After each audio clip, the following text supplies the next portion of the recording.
Vamos abrir a Bíblia no livro de 2 Samuel. Livro de 2 Samuel.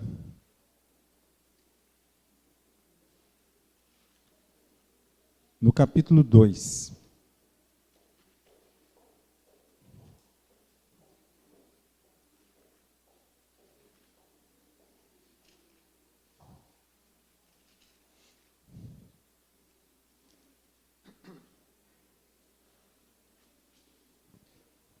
Oremos. Senhor, nós pedimos de novo sua orientação, pedimos a sua bênção, Senhor, para o nosso estudo hoje à noite, e que a tua palavra, Senhor, nos ensine, possa nos ajudar a tomar as decisões necessárias, fazer as escolhas corretas, para que a nossa vida, Senhor, seja uma bênção e não um caos. Que nesta noite o Espírito Santo fale pela boca do seu servo e também fale ao coração de cada ouvinte que está aqui hoje. Em nome de Jesus, amém. Muito bem, então aqui no capítulo 2, vamos ler o versículo 1, que diz: Depois disto, consultou Davi ao Senhor, dizendo: Subirei a alguma das cidades de Judá? Respondeu-lhe o Senhor: Sobe. Perguntou Davi: Para onde subirei? E respondeu o Senhor: Para Hebrom. Meus irmãos, hoje nós vamos falar sobre esse assunto, aprendendo a fazer a escolha certa com o rei Davi, ou as escolhas de um rei. A escolha certa, qual é? É aquela que sempre dá mais glória para Deus. Na verdade, as escolhas certas, elas tiram a nossa glória, porque elas buscam a glória de Deus. O Davi, como rei, ele errou muito, mas um rei tem que tomar muitas decisões em sua vida. Todo dia é dia de decisões, para um presidente, para um rei. Por isso o título escolhido foi esse: Aprendendo a fazer a escolha certa com o rei Davi, porque ele fez muitas escolhas erradas também. E nas escolhas erradas que ele fez, nós aprendemos. Nas escolhas certas, nós aprendemos. Por que aprendemos com as certas? Para imitá-lo. Por que nós aprendemos com as erradas? Porque a gente observa Davi sempre se humilhando na presença de Deus e tentando, buscando fazer a coisa certa. No nosso último estudo, o que nós aprendemos, né? Nos mostrou que aquela escolha errada de Davi, qual escolha? De ir morar junto com os inimigos, com os filisteus, falando no seu coração, sem consultar a Deus, sem conversar com Deus, ou seja, uma escolha egoísta, uma escolha precipitada. Aquilo lá levou para o caos. Quando ele chegou lá, ele ganhou alguns presentes, ele ganhou cidade, né? Ficou 16 meses ali, e foram 16 meses perdidos, completamente perdidos na sua vida, que ele se tornou um bandoleiro, vivendo de mentira e de pilhagem, ou seja, de rapina, vivendo de roubo. Imagine um homem de Deus vivendo falsamente, pois essa foi a vida de Davi no meio dos inimigos, dos filisteus, por 16 meses, foi assim. E a breve história dele lá não podia ser diferente. Como terminou? Com caos. A cidade que ele ganhou foi queimada, roubaram as suas mulheres, roubaram as suas crianças, dos seus soldados e de todos, tentaram até apedrejar Davi, seus amigos, homens que estavam prontos para morrer por Davi, ficaram tão irados contra Davi, que tentaram até apedrejá-lo. Foi quando ele se humilhou na presença de Deus. Isso é a última coisa que a gente viu no nosso estudo da semana passada.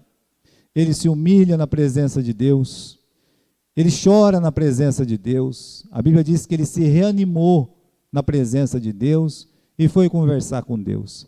Começou a falar com Deus. traz aqui um sacerdote, eu quero falar com o homem de Deus, traz aqui o Urim e o Tumim. Senhor, eu devo ir atrás? Vai, meu filho, né? Vou ter sucesso? Vai ter sucesso sim. Ou seja, sempre que você faz a coisa certa, sempre que você toma a decisão correta, a escolha correta, você vai ser abençoado. Então, aquela tragédia trouxe lições preciosas, né, para Davi, né? Ele volta a falar com Deus, Deus o ajuda, e aí então começa um novo período na vida de Davi. Por que um novo período? A morte do rei Saul, juntamente com seus 3 filhos mais importantes, né, ou que estavam ali prontos para assumir o trono, inclusive Jonatas, grande amigo de Davi, eles morreram no Monte Gilboa. Eles caíram diante dos inimigos. Então o trono ficou sem ninguém, não. O Saul tinha mais filhos. Mas o caminho para o trono ficou livre. Ficou livre. Ou seja, isso abre margem para novas decisões. Agora que o rei morreu, os seus filhos fortes morreram, então eu estou livre para ir lá e pegar o trono para mim. Seria essa uma decisão que ninguém talvez nem criticaria muito, né? Os que estão na carne, mas seria uma decisão precipitada, uma decisão egoísta, como foi aquela de ir para Ziclag. Então, meus irmãos, no lugar de Saul, foi colocado um governo biônico, foi posto ali um rei fantoche, um filho de Saul fraco, muito fraco. Ele mesmo não mandava nada, quem mandava era um general do exército, chamado Abner, um homem valente, até muito respeitado por Davi. Davi, ele poderia tomar uma decisão precipitada, vendo que o caminho do trono está livre, então o que eu faço? Vou pegar o meu bando aqui, que é de 600 homens, vou fazer uma aliança com meus amigos filisteus, porque agora os filisteus são meus amigos, não é verdade? Vou invadir a terra de Israel, sento no trono e pronto, acabou, vou reinar, não vou pedir satisfação para mais ninguém. Irmãos, seria essa a mentalidade de uma pessoa que está na carne. Isso não é difícil de acontecer. Então, quando o caminho do trono ficou livre com a morte de Saul, a tentação para tomar uma decisão precipitada era muito grande. Agora, se ele faz isso, a gente fica até pasmo, né? Por quê? Porque se ele faz, alguém poderia olhar e dizer, fez em nome de Deus, ele era ungido de Deus, depois de Saul, é ele que foi ungido por Samuel, então ele tem direito de ir lá no tapa, e pegar o trono, e usurpar, roubar o trono. Não. Deus não queria isso. Mas Davi também não queria isso. Ele nunca se levantou contra o rei. Teve chance sim, mas ele nunca se levantou. Olha, irmãos, o caminho para o trono, para Davi, começou quando? Quando ele deixou Deus decidir por ele. Aqui no capítulo 2, no versículo 1, pós morte de Saul, Davi consultou ao Senhor, dizendo, subirei a algumas das cidades de Judá? Respondeu o Senhor, sobe. Perguntou Davi, para onde subirei? E Deus disse, para Hebrom. Repare, irmãos, ele conversa com Deus. Sabe que aquele revés sofrido lá em Ziclag foi muito bom. Às vezes a gente apanha um pouco para aprender. Sofre, para quê? Para aprender. Tem que sofrer, muitas vezes. E ele já tinha parado de conversar com Deus, fazia 1 ano e 6 meses, ele não conversava mais com Deus. Agora, ele resolve sempre falar com Deus. Em vez de invadir o território, ele pergunta, Senhor, eu devo ir, eu não devo ir? Está na hora de pisar na terra de Israel novamente? Não está na hora? Devo subir para algumas das cidades de Judá? Se Deus fala assim, não, eu não quero que você vá, ele não teria ido. Mas Deus disse, sobe, pode subir. Oba! Então eu vou começar agora, vou para onde eu quiser lá em Judá, porque Judá é um lugar muito grande, cheio de cidades. É um território grande. Uma das maiores tribos de Israel, provavelmente, depois de Manassés, é o território maior. Agora, Davi ele tem uma segunda pergunta: mas Senhor, para onde eu irei, Senhor? Para onde? Veja, irmãos, ele permite que Deus escolha para ele. Para onde, Senhor? Para onde? E aí Deus olha e diz: você vai para Hebrom. Hebrom? Talvez jamais Davi pensaria em Hebrom. Outros não pensariam em Hebrom. Porque Hebrom estava muito longe de onde ele estava, de certa forma.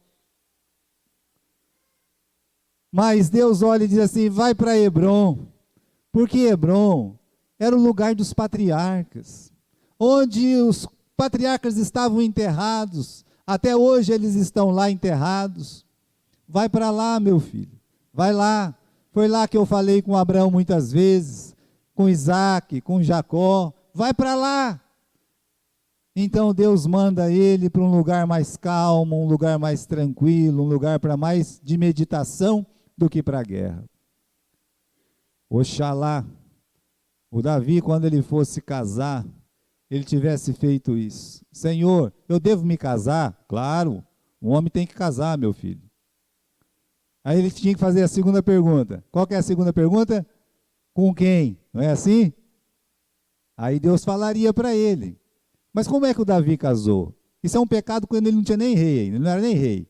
O Davi, para casar, é o seguinte: o rei lá ofereceu a primeira filha, deu um balão nele, não deu a filha, e ofereceu a segunda filha, mas o Espírito Santo diz para nós que quando ele ofereceu a segunda filha, ele disse assim: agora essa menina vai ser um laço para derrubar ele. E meus irmãos, que casamento infeliz, que casamento triste, que casamento que não deu certo. Dói no coração quando a gente vê a história de Mical e Davi. Ela também é vítima do egoísmo do pai, mas de certa forma se cumpriu aquilo que o pai tinha premeditado, vai ser um laço. Aí, meus irmãos, ele entrou nessa e fez até algumas coisas erradas, e Deus então ficou triste com ele. E a última frase desse casamento é que Mical desprezou Davi no seu coração. Assim fica, o casamento ficou desse jeito, um desprezo completo. Agora veja bem, o caminho para o trono começou com Davi mandando Deus escolher para ele, né? Só que quando ele chegou lá em Hebrom, ele descobriu uma outra coisa. Ele descobriu que o caminho para o trono estava cheio de espinhos. Vamos chamar esses espinhos de resistência. Por que resistência? Vamos ali no capítulo 3, no versículo 1. Durou muito tempo a guerra entre a casa de Saul e a casa de Davi. O que aconteceu? O Davi foi para Hebrom, e como nos conta o capítulo 2, os anciãos de Judá elegeram Davi rei da tribo de Judá, só que tinha mais 11 tribos. E ele era rei de uma tribo só. Enquanto ele estava sendo ungido pela tribo de Judá, esse chefe de exército, o Abner, foi lá, pegou o Isbosete, que é o rei fantoche, atravessou o rio Jordão, levou ele para o outro lado, lá para Manaim, percorreu todo o território e diz: olha, tem um que reina aqui, tem um que reina aqui. Na verdade, ele é que fazia as vezes do rei. Era com segundas intenções. Então, quando você olha essa resistência de Abner, a gente não pode nem culpar muito o Isbosete, porque ele era fraco demais, mas quando você olha a resistência dele, você só tem uma coisa a pensar: os interesses pessoais. O Davi estava para realmente ser rei de todas as tribos. A gente vai ver no capítulo 5 que os anciãos de todas as tribos confessaram com a boca que Deus já tinha elegido ele, ainda no tempo de Saul. Então todo mundo sabia que Davi era para ser o próximo rei. Aí o que aconteceu? Uma desobediência que a gente chama de resistência. Resistindo à vontade de Deus, resistindo o homem que Deus colocou ali para reinar sobre eles, mas houve aquela resistência, por interesses pessoais, para manter o poder, no caso de Abner, era outros interesses, ele queria até o harém lá, a mulher do finado rei Saul, ou seja, ele era cheio de interesses duvidosos, malignos, para se manter no poder, e ele se manteve por alguns anos. Por isso você lê o capítulo 3, versículo 1, o caminho para o trono foi cheio de espinhos, porque durou muito tempo a guerra entre a casa de Saul e a casa de Davi. Davi ia se fortalecendo, porém, os da casa de Saul iam se enfraquecendo. Resistência contra a vontade de Deus. Olha, devemos ter muito cuidado para não resistir àqueles que são levantados pelo Senhor. Veja o caso de Abner. Ele quer se sair de bonzinho no final da história. Porque ele chega lá, quer a mulher do Saul, o rei não dá.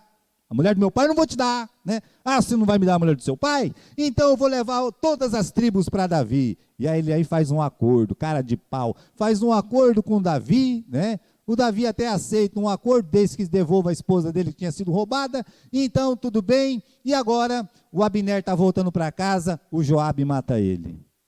Ou seja, depois alguém vai lá e mata o Isbosete, que é o rei. Ou seja, essas pessoas que se levantaram, que fizeram uma resistência, eles se mataram, acabaram entre eles. Sabe que numa igreja acontece muito isso. Quando se resiste à vontade de Deus, as pessoas vão se aniquilando umas às outras. Aí é um momento do quê? O que Davi podia fazer? Você percebe que no capítulo 2, capítulo 3, capítulo 4, apesar de dizer que houve guerra, você não vê Davi se levantando, querendo matar o Isbosete. Ele poderia. Sabe por quê? Porque ele era mais forte. Porque a turma que estava com ele era mais forte. Novamente você vê um homem que está debaixo da vontade de Deus. A guerra não foi ele que começou. É só ler o capítulo 2.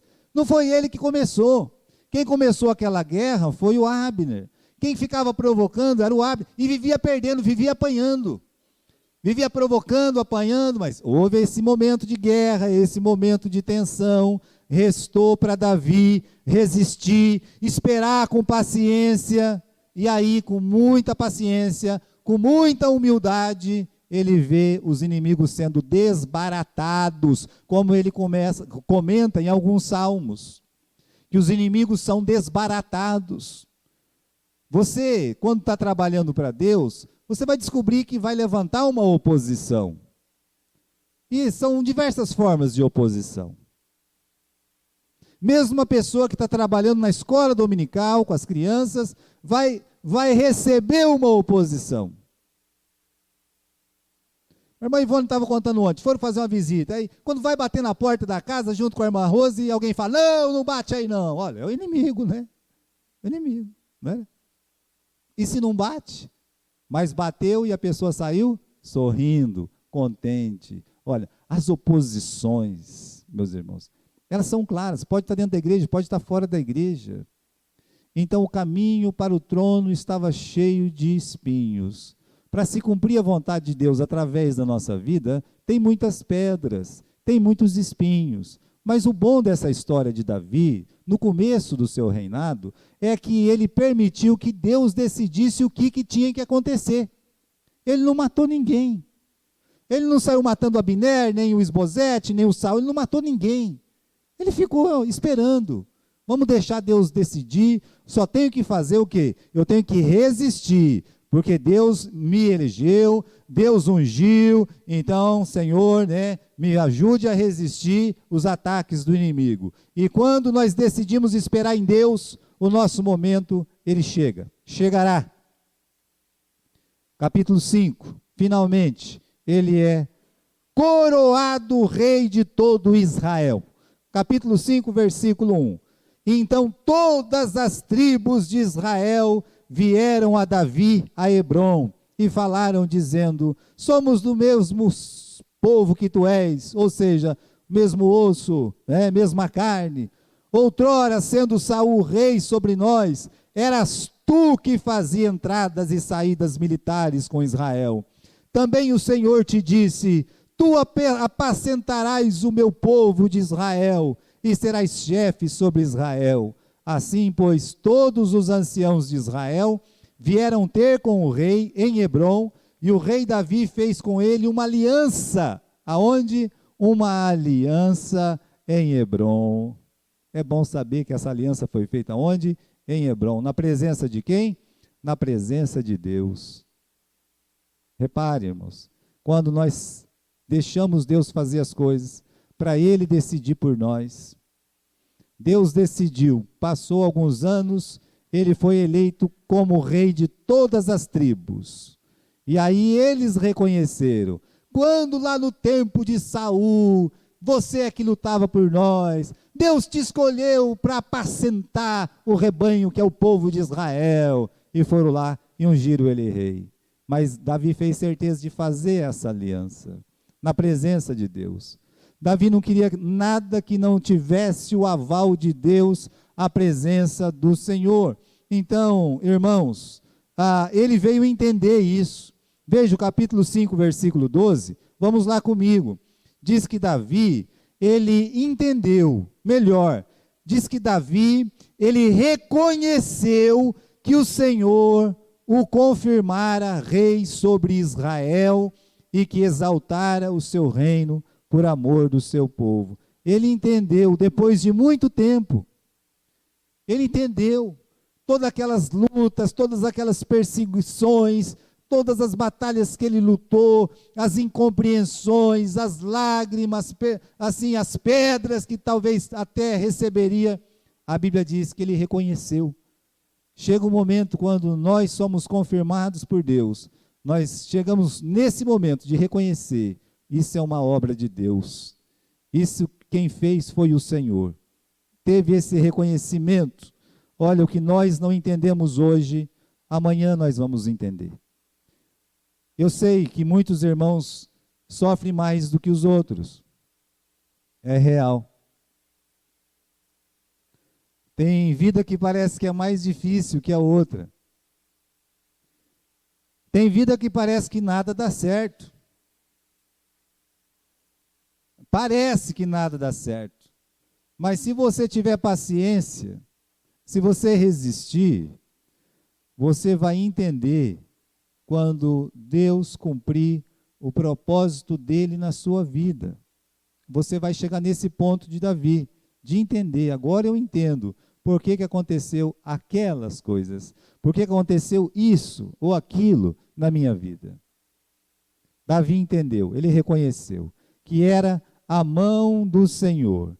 Então, meus irmãos, vamos agora para a primeira decisão de Davi, aqui no capítulo 5, como rei, diz no versículo 6 do capítulo 5, partiu o rei com os seus homens para Jerusalém contra os jebuseus que habitavam naquela terra e que disseram a Davi: não entrarás aqui.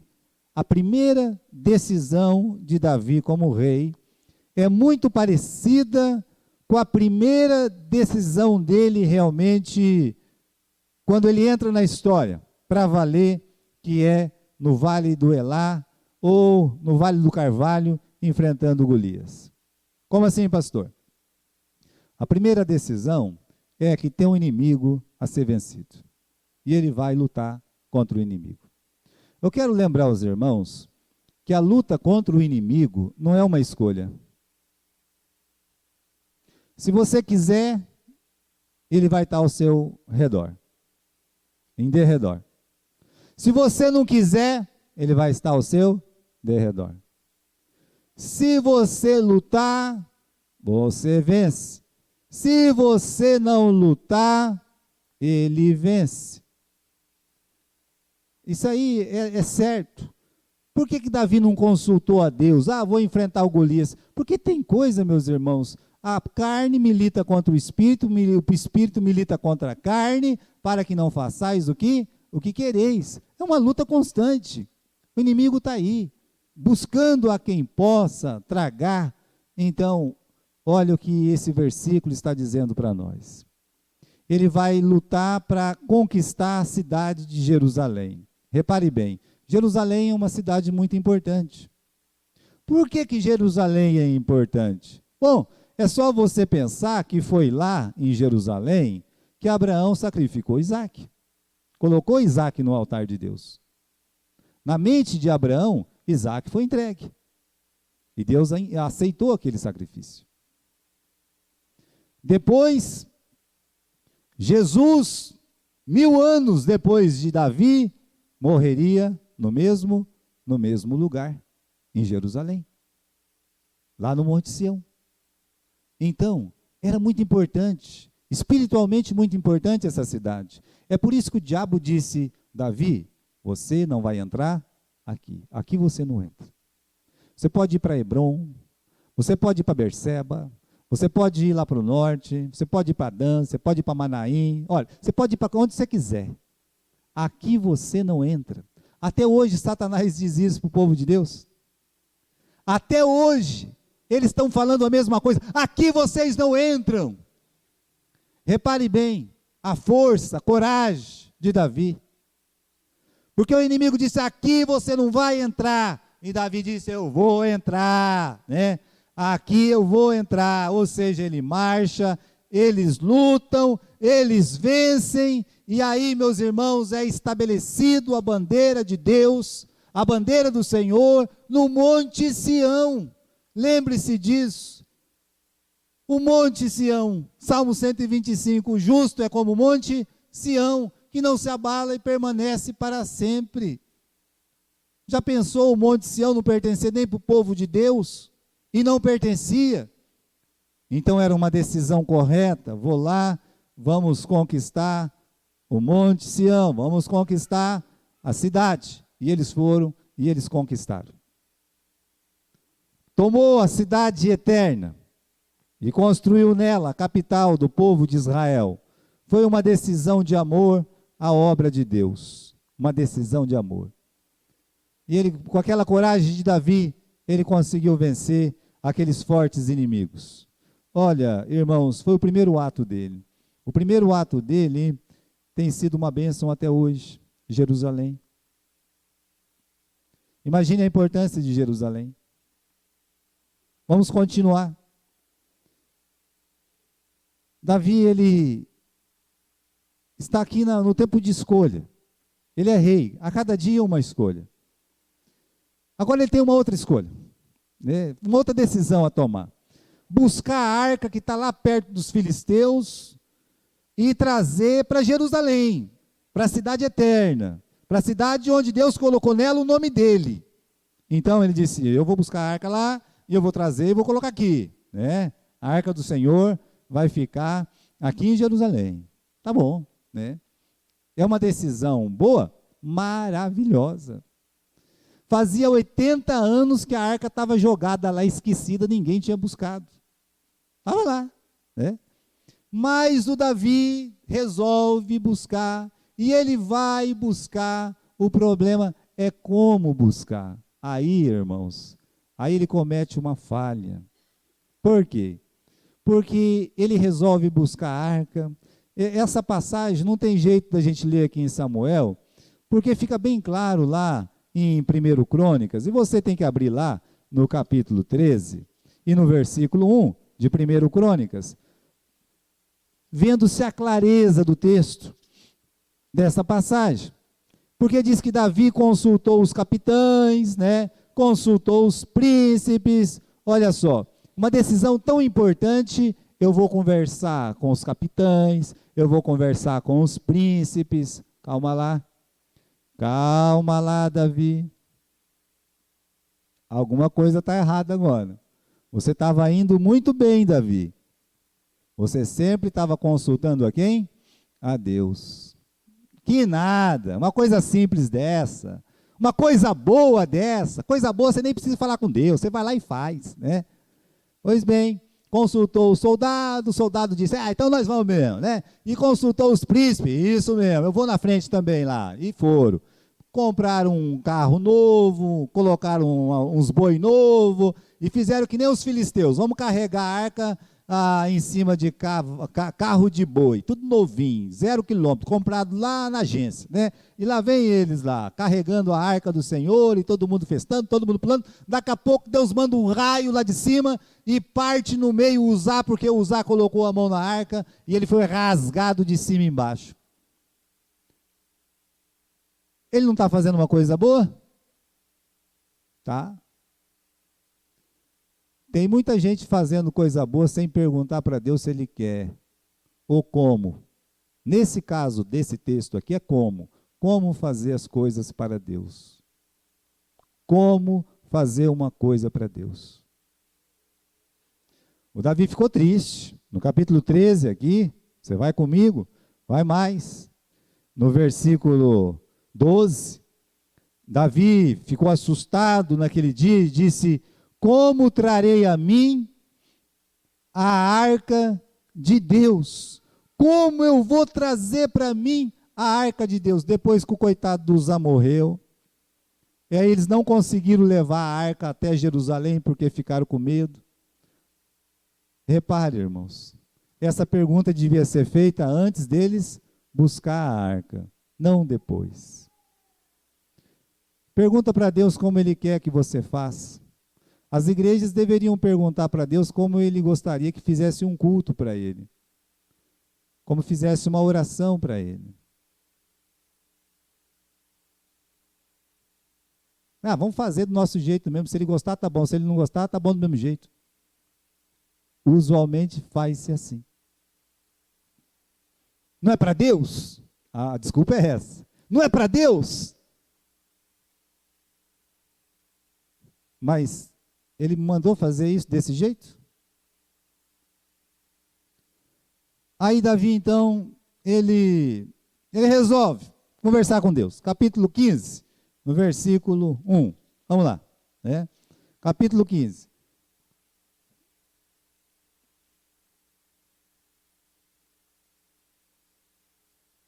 Versículo 1. Fez Davi casas para si mesmo na cidade de Davi e preparou um lugar para a arca de Deus e lhe armou uma tenda. Então disse Davi: ninguém pode levar a arca de Deus, senão quem? Os levitas. Por quê? Porque Deus os elegeu para levarem a arca de Deus e o servirem para sempre. Né? Onde Davi encontrou a resposta de como fazer a coisa certa? Ele consultou o quê? A palavra. Você quer saber como Deus gostaria? Consulte a palavra, a Bíblia. Ele consultou. O que ele descobriu? Não posso colocar em cima de boi, não posso não. Eu tenho que colocar nas costas dos sacerdotes, dos levitas, porque Deus os elegeu para sempre. Agora você aprendeu, Davi. A pessoa que quer aprender, aprende. Se os irmãos da igreja querem servir a Deus, pergunta para ele como ele quer que se faça aquela obra. E aí, meus irmãos, eles conseguem levar até Jerusalém. Coisa muito semelhante aconteceu depois, né? Vamos aqui no capítulo 17, no versículo 1, porque é muito semelhante as duas histórias. O Davi, ele diz no versículo 1, habitando Davi na sua própria casa, disse ao profeta Natã: eu moro aqui na casa de cedro, mas a arca da aliança está numa cabaninha. Veja só, é outra ponderação maravilhosa. Ele está falando: eu moro tão bem, minha casa é luxo só, minha casa é de cedros, eu tenho um palácio. Era verdade. Davi fez um palácio para ele. Não como Salomão, que levou 20 anos para fazer. Mas ele fez um palácio de cedros, bonito, sabe? Talvez as pessoas chegavam e olhavam, que lindo. Sim, tudo muito bonito. E aí então ele estava lá na casa dele, levantou, lavou o rosto, colocou a cabeça lá para baixo. Ele olhou e viu, ele viu que a arca de Deus, né? Não estava dando para ver a arca, mas via a cabana lá. Aquela tendazinha, sabe? Parecia uma cabana de índio. E ele disse: não gostei. Não gostei. Não dá não. Não dá. foi lá e chamou o profeta Natan. Profeta Natan, vem aqui. Olha, não é justo eu morar numa casa bonita e Deus morar numa cabaninha de índio. Acha certo isso? Aí o profeta Natan, diante de uma palavra tão boa como essa, ele olha e diz assim: ah, meu rei, faz tudo que está dentro do seu coração. Vamos ler o versículo 2? Então, disse Natan a Davi: faz tudo que está escrito no teu coração, porque Deus é contigo. Ele jogou Deus no meio ainda. Falou assim: olha, faz que a coisa é boa, a coisa é certa, casa para Deus tem que fazer mesmo. E olha só, Deus vai te abençoar, Tem a palavra do profeta de bênção, tem o coração do Davi que é muito bom, e ele, com o coração dele, agora virou o seu próprio guia. Reparem nisso. Então, meus irmãos, o rei aprendeu a não colocar seu coração como guia das suas iniciativas. Fazer uma casa para Deus é uma coisa boa? Maravilhosa. O que Deus pensa e o que o Natan, o profeta, pensa, junto com Davi, é muito diferente. Olha o que diz o versículo 3. Porém, naquela mesma noite, veio a palavra de Deus a Natan, dizendo: vai falar com meu servo Davi. Assim diz o Senhor: tu não edificarás casa para a minha habitação. Você não vai fazer casa para mim, não. Não vai, não. Devemos ter muito cuidado. Muito cuidado. Repare essa passagem que nós temos em Provérbios 20 e 25. Laço é para o homem dizer precipitadamente: é santo, é bom, é isso mesmo, é o caminho. E feitos votos, já fez a coisa, então perguntar: será que Deus quer? É isso que Deus deseja? Eu vou tomando a decisão do que é santo, o que não é santo, o que pode, o que não pode, o que deve ser feito, o que não deve ser feito, depois que eu fiz, depois que eu santifiquei, depois que está tudo pronto, aí que eu vou inquirir. A Bíblia está dizendo que isso é o quê? Isso é um laço, isso é um erro, é uma falha grave. O que Davi quer fazer é uma coisa boa? É uma coisa boa. E Deus quer que ele faça? Ele faça? Não. Deus não quis. Deus disse: você não vai fazer uma casa para mim. Eu faço uma casa para você. Pode ficar tranquilo. Então, meus irmãos, Davi ele aprende que o fato de uma atividade ser espiritual não significa que ela é da vontade de Deus. Eu gosto de pegar o exemplo do Paulo e do Silas. A primeira vez que Paulo sai para as missões, alguém coloca a mão na cabeça dele e do Barnabé, e eles são guiados pelo Espírito Santo. Estão indo para as missões, volta para casa. Da segunda vez ele não vai com Barnabé, ele vai com o Silas, e eles tomam decisões. Nós vamos para o ponto, nós vamos para Bitínia, nós vamos subir, nós vamos para o norte, vamos caminhando para o norte. E aí a Bíblia diz que eles foram impedidos pelo Espírito Santo. Só que aí vem a sabedoria do Paulo. O Paulo não, ele não foi. Está tendo um impedimento.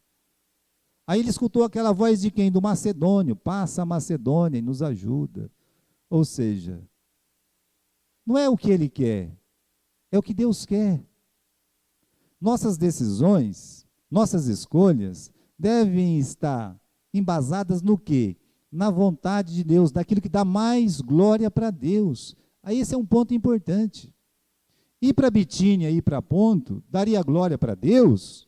Talvez daria glória para Paulo. Mas glória para Deus deu mesmo quando ele chegou lá na Macedônia, e de pronto ele levou muitas pedradas.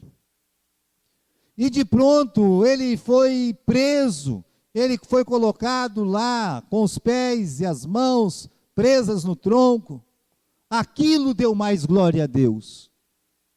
Talvez em Ponto, em Bitínia, isso não acontecesse, mas não daria glória a Deus. Então, Davi fazer uma casa para Deus, daria glória a Deus? Não daria, porque Deus não mandou ele fazer. O que deu glória a Deus? O que deu glória a Deus é ele dizer assim: sim, Senhor, eu não vou fazer. Não vou, o senhor não quer que eu faça? Então não faço. Meus irmãos, o que dá mais glória a Deus é obedecer a Deus, é deixar Deus decidir por nós. É isso que dá mais glória a Deus. A gente quer o nosso tempo, quer do nosso jeito. Se não for do nosso jeito, a gente reclama, vira uma criança pirracenta. E o que não falta dentro das igrejas cristãs é criança pirracenta de 30, 40, 50, 60, 70, 80, 90, 100 anos. Porque não fez a vontade dele. Mas a vontade de Deus é que dá glória para ele. Então, tudo que façais, quer comeis, quer bebeis, ou façais qualquer outra coisa, façais tudo para a glória de Deus. Então, o que dá mais glória para Deus em nossas escolhas é ficar submetido à sua orientação. Veja só, nessas duas questões. Na primeira questão, o Davi, ele toma uma decisão, vai lá, faz, e morre uma pessoa que é o Uzá, que no caso da arca, de trazer a arca. Mas ele se arrepende, busca orientação na palavra, e aí faz a coisa certa. Depois, na segunda questão, ele vai conversar com o profeta, e diz: profeta, eu vou fazer uma casa para Deus. E o profeta, então, depois chega com a notícia: Davi, né?